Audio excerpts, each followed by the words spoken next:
Hello, everybody. Welcome to the Committee on Government Operations. Today is Tuesday, April 11th, 2023, 3 p.m., conference room 225. We're here to hear several nominations by the governor to the Procurement Policy Board. And with that off, we'll start the ball rolling. Oh, by the way, if things get cut off, we will go ahead and unable to restore services, we'll post renotice of the hearing at a future date, but I think we'll be good. Okay. That being said, we have Governor's Message 610, which is consideration and confirmation to the PPB of Diane Nakagawa for a term to expire on June 30th, 2026. First up, we have Bonnie Kahakui, Acting Administrator. Good afternoon, Chair, Vice Chair, members of the committee. Bonnie Kahakui, we stand in strong support of this nominee. Thank you. Okay, thank you so much. We have communication from Mr. Mitch Roth, Mayor of the Big Island, or Hawai'i Island, to be politically incorrect. In support, Maurice Messina, Director of Hawaii County Department of Parks and Recreation, written in support. Deanna Sacco, Director of the County of Hawaii Finance Department, written in support. Elizabeth Strantz, Corp Counsel, Hawaii Office of the County of Corporation Counsel, written in support. Scott Taruya, Director, County of Maui, Department of Finance, written in strong support. Douglas S. Adams, Director, Department of Research and Development, County of Hawaii, in support. We've also received several pieces of written testimony, which the members have and is available publicly for the individual, and they all are in support. That's all we have on 610 is the, oh, hey, how you doing?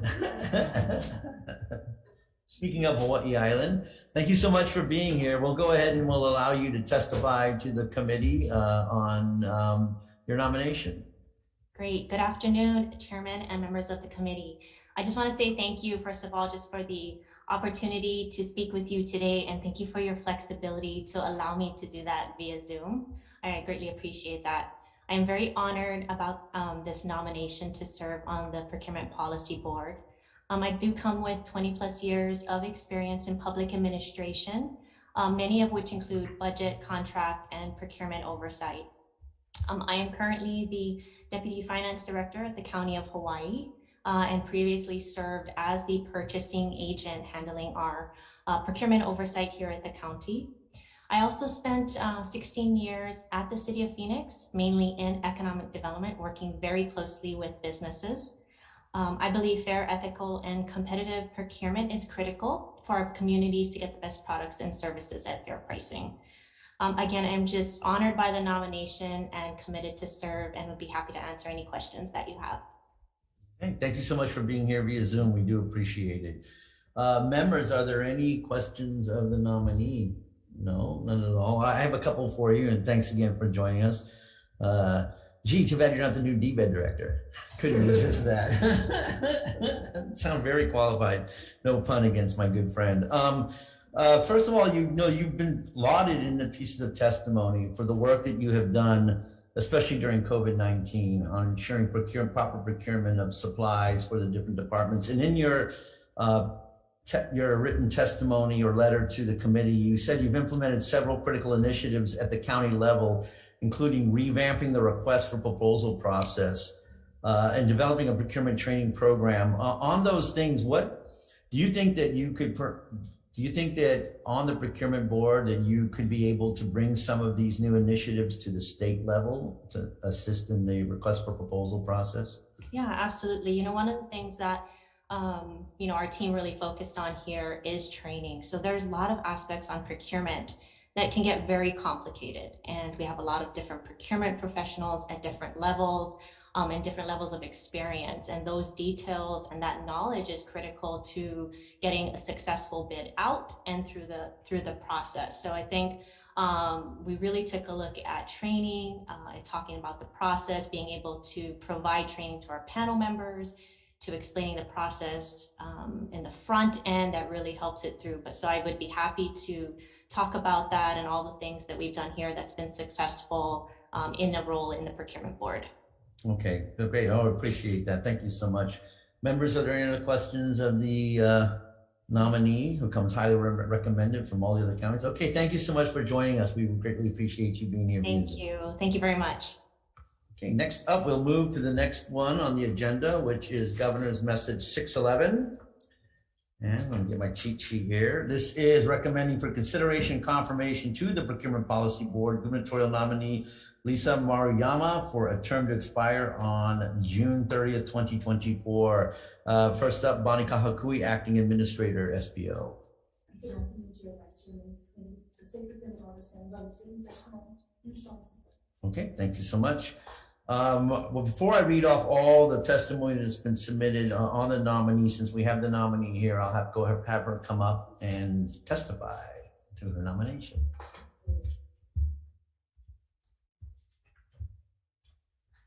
Good afternoon, Chair McKelvey, Vice Chair Gabbard, and members of the committee.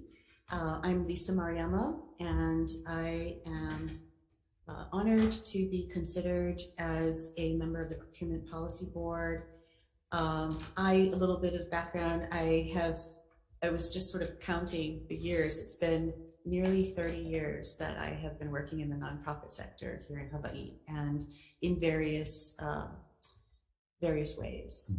Many of those years has really been as a direct service provider to government via contracts. And so from that vantage point, as well as from my position in my current job at the Hawaii Alliance of Nonprofit Organizations, I've had an opportunity to really think hard about how procurement of particularly health and human services, so we're speaking about the 103F types of contracts, how procurement policies actually affect the life cycle of a contract that then gets issued for purchase of health and human service. And, you know, as we think about this downstream, how the relationship is affected between government and the nonprofit contractor, how it affects the quality of the service being delivered in the community, and ultimately how it affects community health and well-being around the quality of the service. So I've had a long time in my career to really think on this relationship, to understand how vital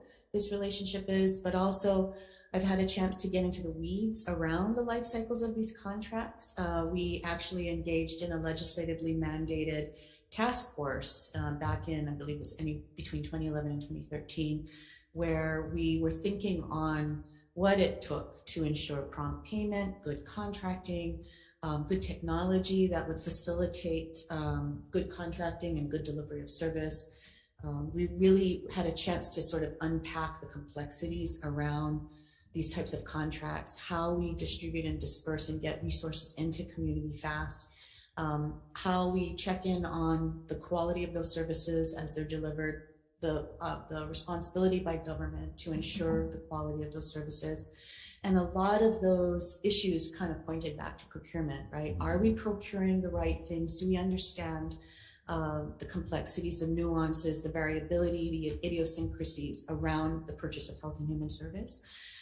And so understanding really that it emanates really from our procurement policies. And so you can understand that I'm very committed to actually ensuring that this is done well. I'm interested in learning more about the policies that support good procurement. And, you know, as I understand it, in the new composition of this board, the reconstituted kind of composition of this board, I understand I'm the only member who brings to the table any consideration around 103F contracting, the procurement of health and human service. And so I look forward to being able to share mana'o, at least from where I sit in community, to be able to facilitate even others participating in the decision-making process from community. And so I'm very committed to this, and I look forward to being able to participate, and I humbly ask for your consideration and confirmation. Thank you. Thank you so much. Okay, with the committee's indulgence, I'm just going to quickly read out for the public and the record the pieces of testimony that have been received. Debbie Kabibi, CEO, Maui Economic Opportunity. In support, Molly Maramel, Community Innovation Connector of the Oahu Economic Development Board. Written in support, Noriko Namiki, CEO of YWCA Oahu. Also in support, Connie Mitchell, Executive Director, Institute for Human Services, Incorporated. In support, Sean Kanalapuni, sorry if I butchered your name, President and CEO, Partners in Development Foundation. In support, Roy Tochiki, Executive Director, Epic Ohana, written in support. Christine Sakuda, Executive Director of Transform Hawaii Government, written in support. Peggy Mirzwa, Director of Policy and Advocacy from the Hawaii Public Health Institute, written in support. Nancy Creedman, Domestic Violence Action Center, also in support. Ryan Kusumoto, Parents and Children Together, Patch, written in support. Todd Epo, Hawaii Community Foundation, also written in support. And Christine McPherson from the Hawaii Appleseed Project, also in support. And finally, we have Tim Delaney, President, CEO, National Council of Nonprofits, written in support, and numerous individuals who's also testified in support. We seem to have Wayne Tana. Are they on Zoom? Not present on Zoom, Chair. Okay.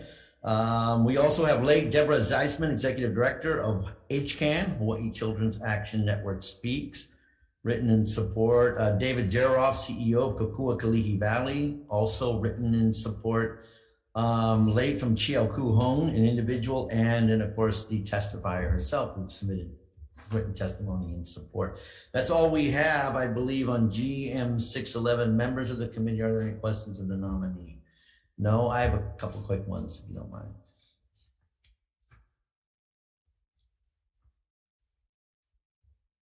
You have, we would work together on the legislation for the Prompt Payment Task Force and extensive knowledge of, the nonprofit side. And it's good to see a 103F person. I know, although our director also has a 103F background as well, but to have that extensive on the board itself is good. However, as the head of HANO and working with all these nonprofits, I mean, you're no longer in the nonprofit community, you're in the government procurement side of things. Are you going to be able to navigate conflicts of interest insofar as siding with the nonprofits, perhaps when procurement issues are made? All I can say is that if conflicts arise, I think what we need to do is be very transparent about it, put it on the table, figure out at the end of the day what might be best, understand the constraints that government faces, as well as understanding the constraints of the vendor, the nonprofit provider, and try to facilitate the best solution. And that's all, I don't really understand what a conflict might be at the moment, but. Well, like say a nonprofit from the organization comes to you and says, hey, we want the law to be changed to facilitate us to get better awards, to get better contracts. Can you help us on the board level? Something like that.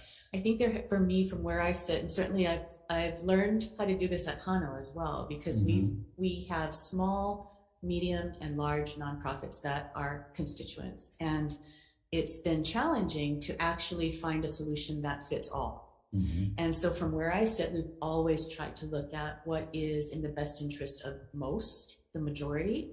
How does it impact the general community?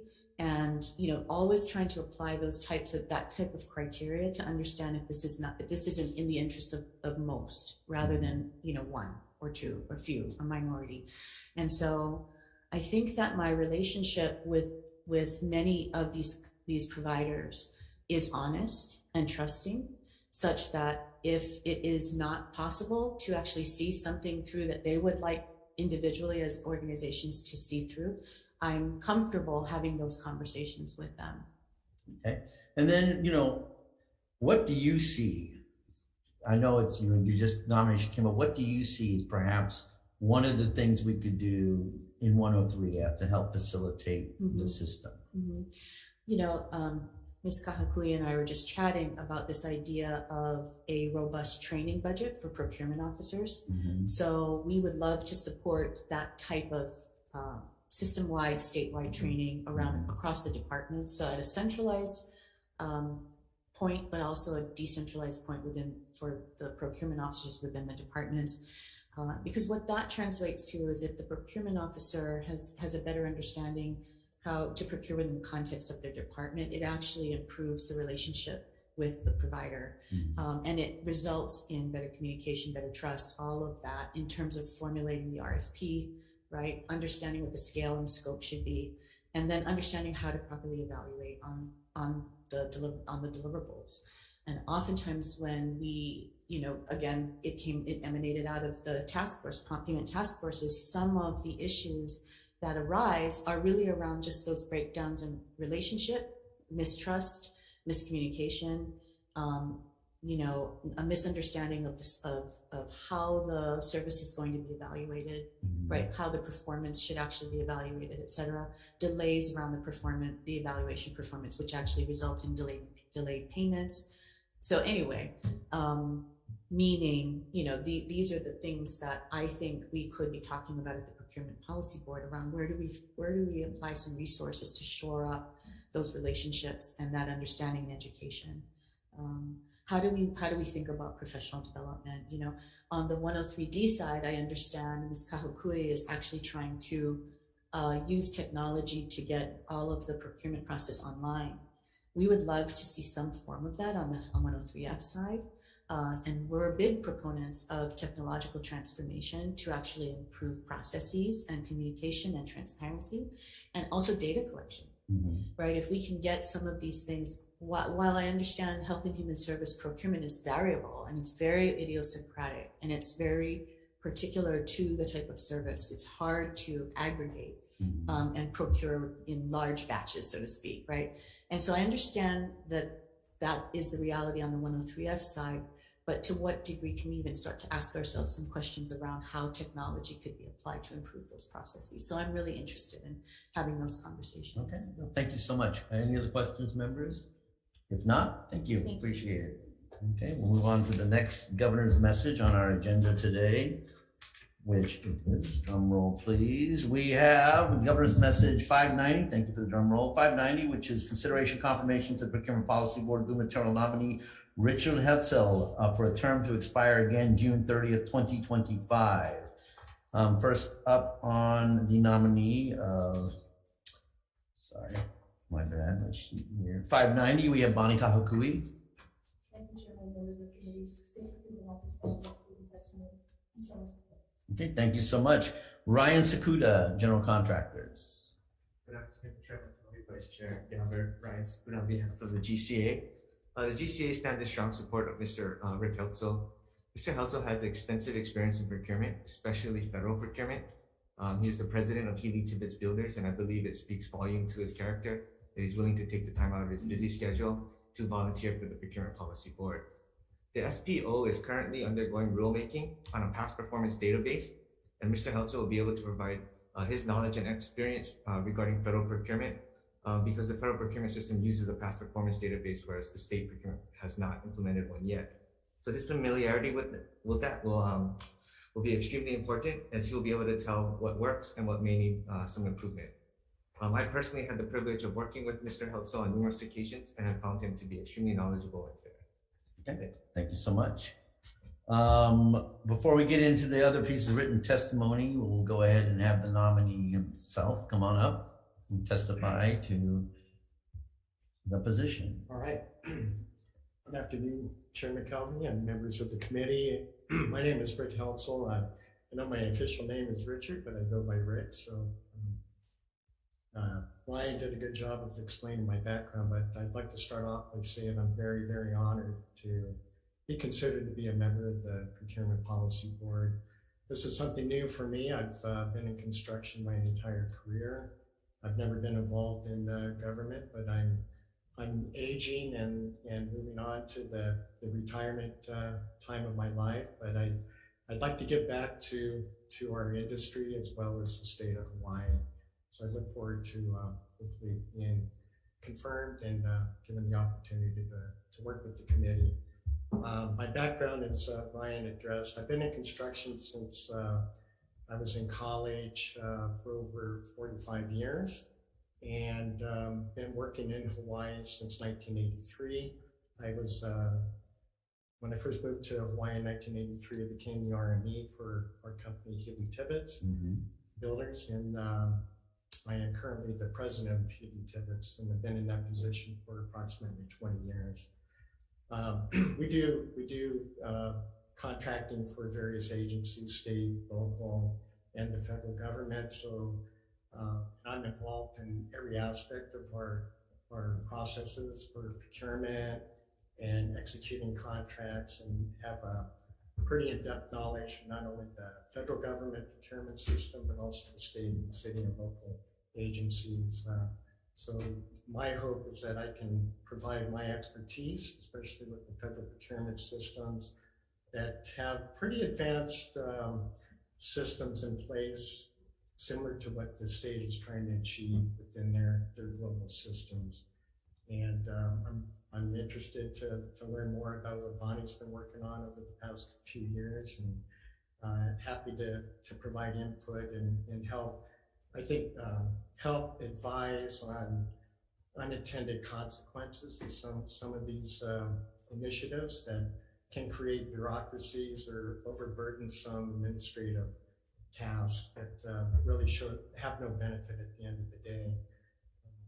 But I look forward to working with the board and hoping to advance the initiatives that are currently on the slate and move quickly as we can. One thing in construction, we live by schedules and contract completion dates, and I'm going to commit to helping our team here meet the dates that are laid out in front of us and achieve advancements in the procurement system for the state of Hawaii, and look forward to it. Okay. Thank you. Thank you so much for being here. Appreciate it. Sure. We'll probably ask a few questions, but I'm just going to read through the testimony real quickly in case somebody's on Zoom. Okay. Okay. So we also, in addition to Mr. Sakuda and our acting SPO, we have Matson Navigation Company, Inc., written in support. Dale Yonita, president of S&M Sakamoto, in support. Leonard Leong, president, Royal Contracting Company, in support. Michael Matsumoto, president and CEO, SSFM International, in support. Matthew Lee, Elite Pacific Construction, in support. Racine He, DNC Plumbing, in support. Glenn Kanashigi, president of Nordic PCL, written in support. Russell Inouye, Koga Engineering, written in support. Alan Shintani, chairman of the board of Alan Shintani Inc., written in support. We also have numerous individuals who also submitted testimony in support. And finally, we have Lane Machida, civil mechanical contract, who submitted written in support. That's all the written that we have on the nomination. Members, are there any questions of the nominee? Sorry, sir, come on up. It's in the record. So my name is John Muscard. I'm Senior Vice President of GVO Pacific. Mm-hmm. We've been doing insurance bonds in the state for over 50 years, and known great Cincinnati means strong support. I have written testimony as I struggled to try to do it online. Mm-hmm. I failed to do that, so I decided to appear in person, and it's important enough that my support is under this. Sounds good. Well, if you could leave a copy of the testimony with us so we can make sure it gets in the record, that would be great. Okay. Okay. Anything else? No, I think you're off the hook. He's not off the hook, though. All right. We're the hibachi committee for that reason. So no questions from the members. A couple quick questions. Sure. Of you. You have this huge experience in federal contracting, and it's pretty obvious, you know. However, there are some things in Hawaii where the feds do it differently. You talked about the past performance database. What are some of your ideas, it was alluded to by Mr. Sakuda, that you think could be done in developing this past performance database? Yeah, we had our first board meeting about a month ago, and I learned a little bit more about the progress that Bonnie and her team have made over this last year. And currently, the focus, as I understand it, with the past performance system is to really focus on the firm fixed price type contracting, not the RFP, request for proposal type contracting that we normally experience and do in the federal realm. So that made me feel a little more comfortable about what I was hearing. The problem that you can get into in that database system and the way things are reviewed is it becomes very, very subjective, and trying to get people to actually fill out the evaluations and do them with good intentions and honesty is very challenging in the federal world, and I think it could become challenging within the state because everyone's working hard. Staffing is not capable of handling too much more administrative tasks. So you don't want to overburden your current administration of construction and other agencies with tasks that they don't have time to do, and if they do it, they're just rushing to get it off their plate. But what Bonnie said is they're basically looking at more of a checklist, which is very objective. There's certain questions that are being asked of the reviewers, evaluators, and they're basically filling out a form.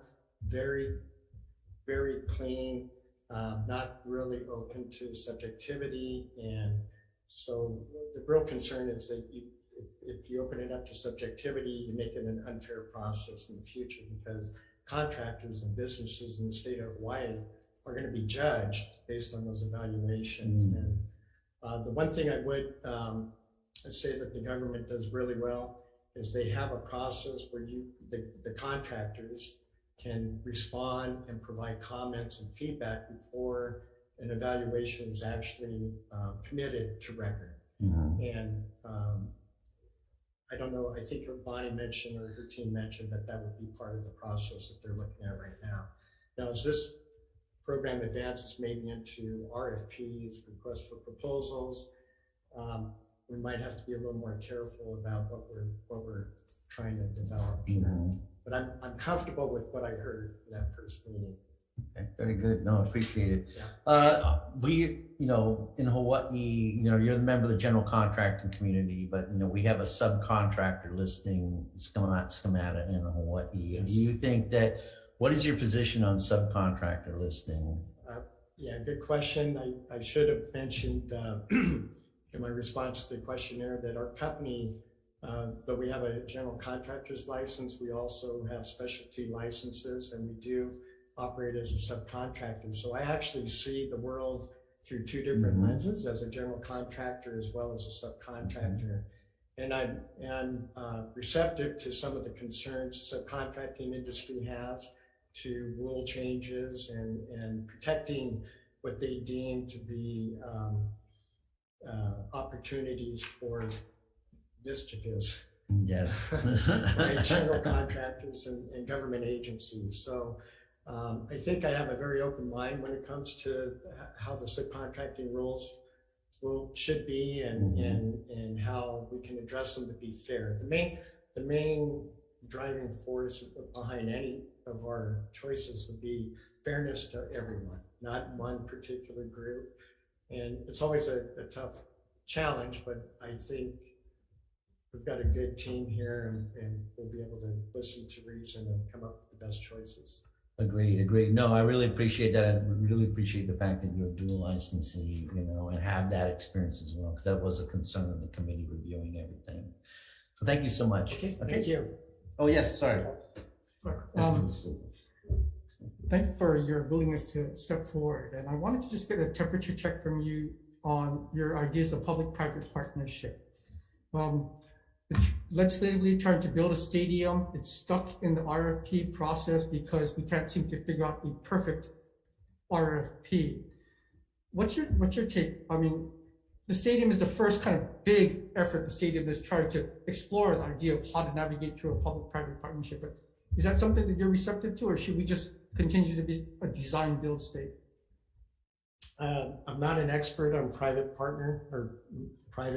public-private partnerships, excuse me, but there are arguments both ways, and I think there's been success stories, but there have also been major failures, not in the state of Hawaii, but across the country. So it really is a challenge for people to understand the process and develop a clear, fair path to ensure that everyone is protected, because what you don't want to do is have the state inherit a project that is in debt, and they're tasked with covering that debt for years and operating expenses for years and years and years. So I think the devil's in the details with the way the contract is written, and you know, each PPP is a little bit different. I know the federal government have pretty good success when they develop some housing through the bases in the state of Hawaii with the triple P. So there are ways to do it right. I am certainly no expert at that part of our business. We really don't venture into that realm of contracting, so I'm not the one to speak on the details. But there are experts, and I know the state has probably tapped into those experts for both Hart's not the state, but the stadium and other options that you guys are looking at. But I wouldn't rule it out. It's a way to finance a job without burdening the state, and can be very, very successful if it's managed right. Good. Okay, thank you. Okay, thank you so much. Appreciate it. Okay, we'll move on to the next governor's messages, plural. I say plural because there are, one is for the holdover of the nominee, the other is for the future appointment of the nominee. So rather than take them separately, I'll take them together. Governor's message 589, which is submitting consideration confirmation to the Procurement Policy Board. Gubernatorial nominee Lance Inouye for a term to expire this June 30th, 2023. And in conjunction with that, submitting his name in Governor's Message 661 for consideration and confirmation to the Procurement Policy Board for Lance Inouye for the term to expire in 06/30/2027. And with that, we will move on to the first up, Bonnie Kahakui, SBO. Good afternoon, Chair, Vice Chair, members of the committee. The State Planning Office stands on its written testimony and strong support. Okay, thank you so much. Ryan Sakuda, General Contractors. Good afternoon again, Chair, One Vice day. Chair, members of the committee. Ryan Sakuda on behalf of the General Contractors Association. The GCA stands in strong support of Mr. Inouye. If there's anyone that knows state construction procurement, 103D, that's Mr. Inouye. He has profound knowledge of the intricacies of the procurement code, including why relevant provisions and safeguards are placed there. Mr. Inouye will be a huge asset if he is confirmed to serve on the Procurement Policy Board. His diverse background will allow him to see issues with different perspectives, but he will always be looking for the best interests of the state. Thank you. Okay, thank you so much. We also have numerous testimonies, but before I read them out, I'll go ahead and have Mr. Inouye come and testify to the committee.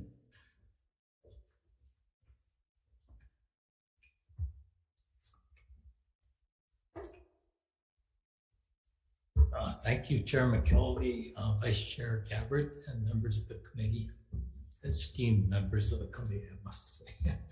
And thank you for allowing me to testify before you.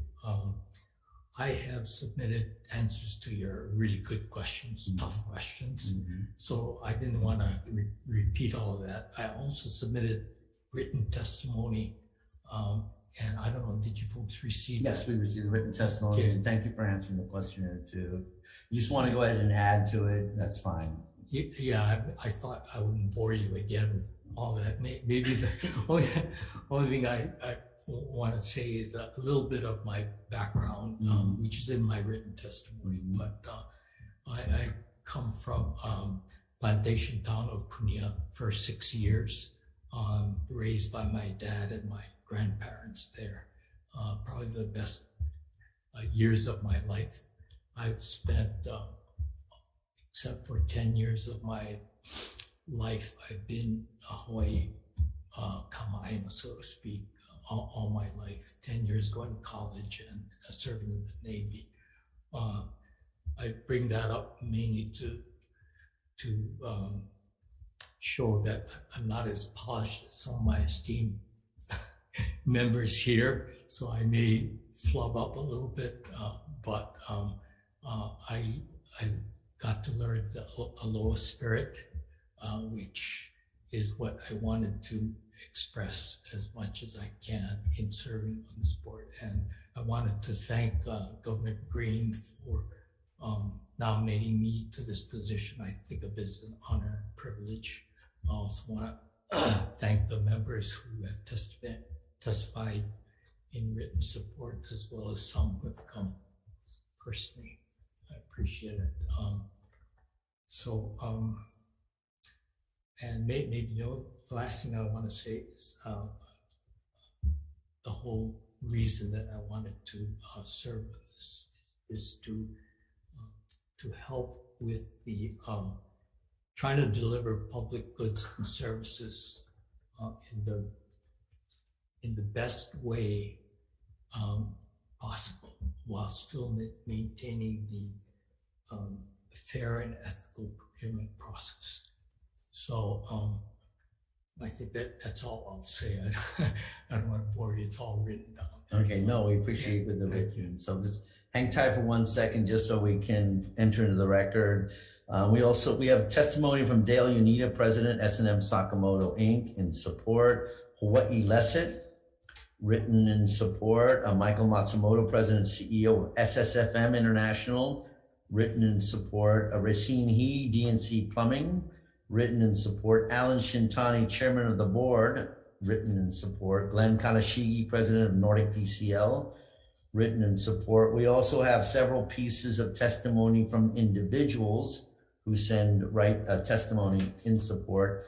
We have from Lane Machida, Civil Mechanical Contractor, written in support. And that's all we've received. Is there anybody in the audience wishing to testify on Mr. Inouye?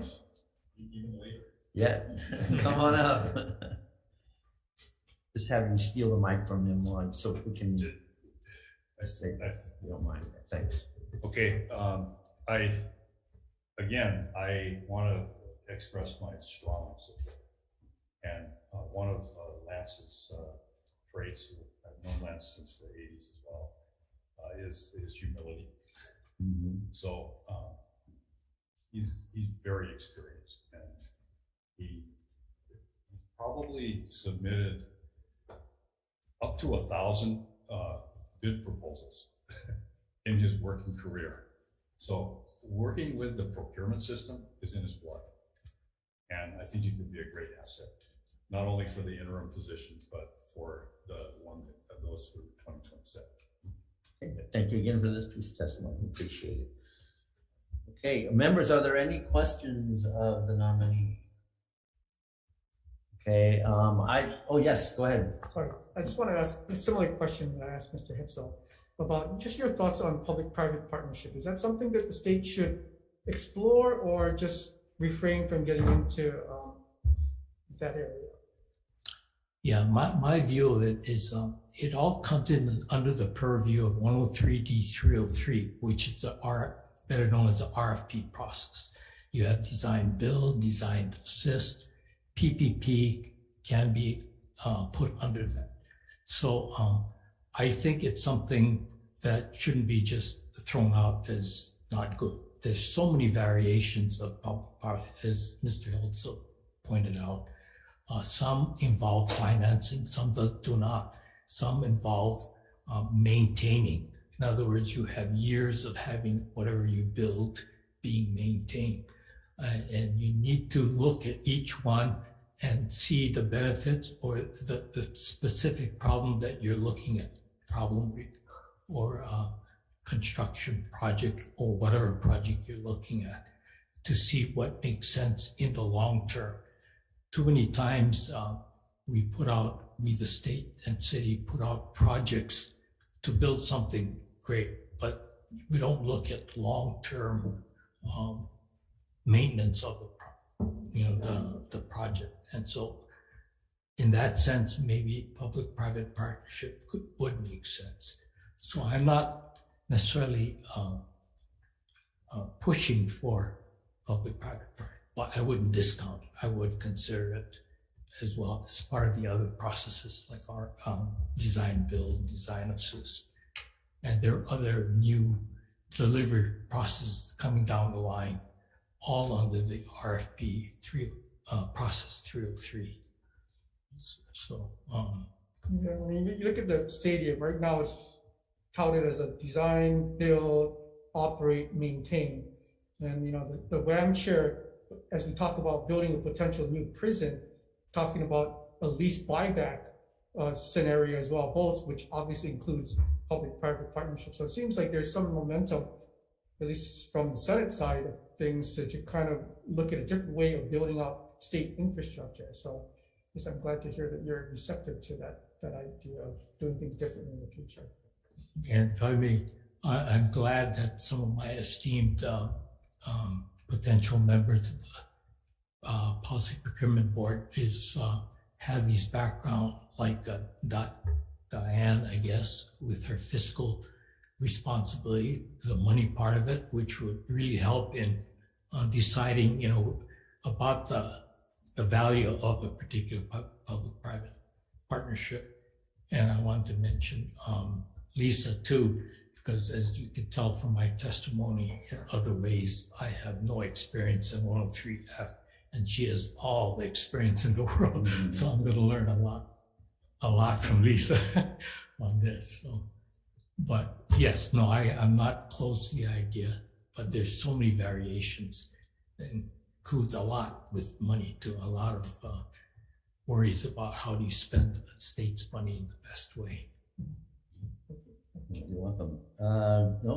Real quick follow-up question from me is that emergency procurement. A lot of times situations come up where agencies themselves will deem things as an emergency, that they want some kind of, from the state procurement office to get expedited, an emergency procurement status to basically do a change order and things like that. I'll bring up one example, which is the 8 Lima runway at Daniel K. Inouye Airport. From your standpoint, what do you think the policy board can do insofar as looking at emergency procurement or other types of things to address situations which occur that are like act of God, if you will? Yeah, I think emergency procurement has a place in the procurement code, but it's got to be very, very carefully looked at because you want to avoid favoritism, government official favoring some. So we have to look at whether it really is an emergency. Mm-hmm. And so that's sort of, in my mind, kind of a last resort. Mm-hmm. It's got to be a very good reason. Mm-hmm. And I'm glad most of the statutes that I've seen, or well, I don't know about statutes, but rules or things do point to like someone like Bonnie to make sure that this is really an emergency procurement. So just got to be careful about overusing that particular part of the statute. And a final thing, your company is still active right now in doing state contracts, right? Yes. So do you see a perceived, and use the word perceived, conflict of interest that potentially could occur if you're on the procurement policy board making recommendations that could be perceived as giving a competitive advantage, if you will, for state contracts? Yeah, thank you for that question. I was anticipating a question like that.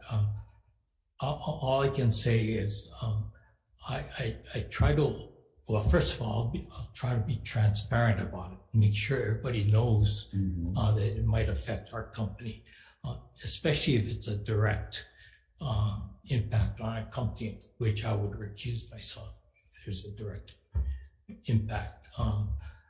But what I try to do in whatever I do, whether it's for the GCA or testifying before you folks, is to look at the greater good of the entire community. Mm-hmm. So I'm not against environmental proposals. Mm-hmm. I want to listen to that, and not because it's, not look at that as not providing jobs for our men, all that. But if it's good for the state, then it's good for the entire community. I look for the good on anything. That's hopefully people will see that in me. So okay, no, thank you for answering that question. I appreciate it. Yeah. Okay. Any other questions? If not, we'll go ahead and recess briefly for decision making.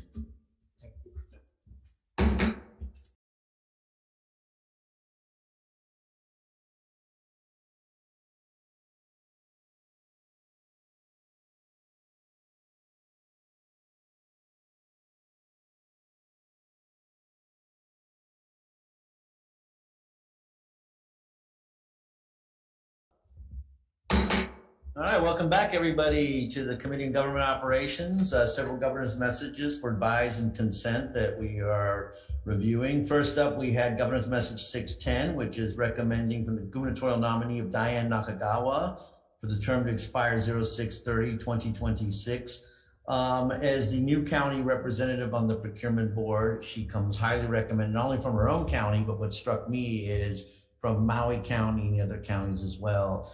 I, for one, am excited about what these innovations she's doing at the county level for the RFP process the board can take up and perhaps give to us as legislative proposals next year. So with that, I'm going to go ahead and recommend to the committee that we advise and consent on Ms. Nakagawa. Members, questions, comments? If not, Vice Chair, advise and consent. Chair's recommendation on GM 610 is advise and consent. Chair McKelvey. Yes. Vice Chair votes aye. Senator San Bonaventura. Aye. Senator Wakai. Yes. And Senator Owa is excused. Measure passes. Okay, thank you very much. Congratulations. Next up, GM 611. This is for Lisa Maruyama for a term to expire 6/30/2024. Members, her background in 103F is solid. And as she mentioned in her testimony, I've had the pleasure of working with her in my previous life in the House on the Prompt Payment Task Force. To have somebody on that board with such an in-depth knowledge in 103F is going to be key in creating a board with good diversity on all parts of the procurement code. And I think it'll be of extreme value in working with my illustrious counterpart here as the Chair of Health and Human Services. So with that, recommendation is to advise and consent on GM 611. Members, questions or comments? If not, Vice Chair, advise and consent. On the members present, are there any no votes or reservations? Hearing none, the measure passes. Okay, thank you. Congratulations again. Next up, Governor's Message 590. This is for our good friend Rick Hetzel for a term to expire 6/30/2025 on the PPB. Members, one of my concerns, which I alluded to, with the nominees, is we had a very robust representation from the general contractor side, but there was no representation of the subs. The fact that he's a dual licensee and the fact that he has a depth of experience with the federal system and the development of past performance database, I think will give a voice to that group on the procurement policy board. So with that, I'd like to advise and consent on the nomination. Members, questions or comments? If not, Vice Chair, advise and consent. On GM 590, the members present, are there any no votes or reservations? No, the measure passes. Okay, thank you. Congratulations again, Rick. Finally, the dually of the day, 589 and 661 for the holdover term, 589, as well as the future term. Mr. Lance Inouye for the Procurement Policy Board. Very impressed, Lance. We've worked together in the past. I like the way that you answered my colleagues' questions about the PPPs and Aloha Stadium in particular, as we look at adjusting or changes to the procurement code to reflect the ability of leaseback or a PPP for these projects. I also liked your candor in pointing out when potential conflicts could arise and what you would do to ensure that they don't become problematic for the board. And so with that and your years of experience, a recommendation of the chair is to go ahead and advise and consent on 661. Members, questions or comments? If not, Vice Chair, 589 first, advise and consent.